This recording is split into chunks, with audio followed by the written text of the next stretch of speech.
তুমি না তওবা করেছিলে? তুমি না শুধুমাত্র আল্লাহর জন্য সবকিছু ছেড়ে দিয়েছিলে? বুঝতে পেরেছিলে কোথায় তোমার আসল ঠিকানা? ভুলে গেছ?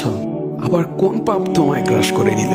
তুমি তো সেই যে নিজের পাপের প্রতি অনুতপ্ত হয়ে সিজদায় পড়ে অঝরে কেঁদেছিলে। তাহলে আবার কেন দুনিয়ার ধোঁকায় পড়ে গেলে? কেন ভুলে গেলে কোথায় তোমার আসল গন্তব্য? তুমি কি হার মেনে নিয়েছো নফসের কাছে? তুমি এত দুর্বল? ভুলে গেছো তুমি কার বান্দা? কে তোমার রব? তোমার রব তো সর্বশক্তিমান। সর্বশক্তিমানের বান্দা আবার কখনো দুর্বল হয় নাকি? মৃত্যু পর্যন্ত লড়ে যাও তুমি।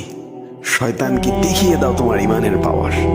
শয়তানের ধোকায় পড়ে অনেক পাপ করে ফেলেছো, তাই নিরাশ হয়ে গেছো তুমি, তাই না? তুমি কি জানো না তোমার রব কতটা মহান? তিনি তো তোমাকে ক্ষমা করার জন্য অপেক্ষা করছেন। তাই ফিরে আসো সেই রবের দুয়ারে, যার দুয়ার কখনো বন্ধ হয় না।